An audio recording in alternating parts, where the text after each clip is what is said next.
இது மகாவிஷ்ணு இப்ப வந்து நீங்க சொன்னீங்க இது மாதிரி என்னோட ஃபீல்ட்ல வரும்போது நான் யாரையும் விடமாட்டேன் அப்படின்ற மாதிரி நீங்க கருத்து சொன்னீங்க.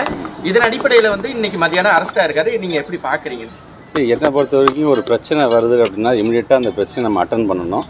அந்த பிரச்சனைக்கு என்ன தீர்வோ அதுக்கு என்ன ஆக்ஷன் எடுக்கணும் இமீடியட்டாக அந்த ஆக்ஷன் எடுத்துட்டேன்னா அடுத்தது நான் என் வேலையை அடுத்த வேலையை பார்க்க நான் போயிடுவேன் நான். ஆனால் இப்போ அது வந்து நம்முடைய காவல்துறை வசம் போயிருக்குது. காவல்துறை அதுக்கு நல்ல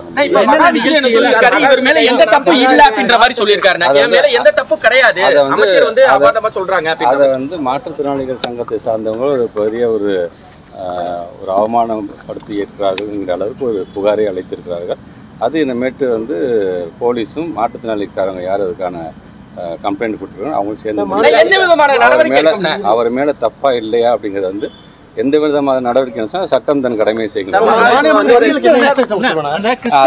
தமிழ்நாட்டு முதலமைச்சர் வந்து ஏற்கனவே சொல்லியிருக்காங்க இதுக்குன்னு ஒரு கைட்லைன்ஸ் நம்ம வந்து வரையறுக்கணும். ஏன்னா இங்கே ஒன்றும் அங்கொன்றுமா எப்பயாச்சும் இந்த மாதிரி நடந்தும்போது மிகப்பெரிய ஒரு இஷ்யூ ஆகிடும்போது நம்மளை பொறுத்த வரைக்கும் இந்த சாதி மதம் பார்க்காத ஒரு ஸ்டேட்டாக ஒரு அமைதியான ஒரு ஸ்டேட்டாக நம்ம இருக்கும்போது இந்த மாதிரியான ஒரு மூட நம்பிக்கையை தூண்டுகின்ற விதத்தில் சொல்கிறது வந்து எந்த விதத்தில் நம்ம ஏற்றுக்கொள்ள முடியாது. நேற்று ஆசிரியர் கூட ரொம்ப அழகாக ஒரு அறிக்கை விட்டுருக்கிறாரு.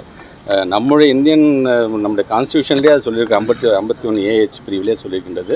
ஒரு அறிவு சார்ந்த சமுதாயத்தை நாம் உருவாக்க வேண்டியது நம்ம மிகப்பெரிய கடமை. ஒவ்வொரு குடிமகனும் அறிவு சார்ந்து சிந்திக்க வேண்டும் அப்படிங்கிறது வந்து நம்முடைய கான்ஸ்டியூஷன்லேயே இருக்கிறது. ஆக அதை பின்பற்றி தான் இது போன்ற ஒரு இது வரக்கூடாது என்பதற்காக தமிழ்நாட்டு முதலமைச்சர் அமெரிக்காவில் பல்வேறு பணிகள் முதலீடுகளுக்கு இருக்கின்ற பணியாக இருந்தாலும் இங்கே இந்த மாதிரி ஒரு சர்ச்சை வருகின்ற அடுத்த நிமிஷம் அவர்கிட்டருந்து ஒரு அறிக்கை வருகின்றது.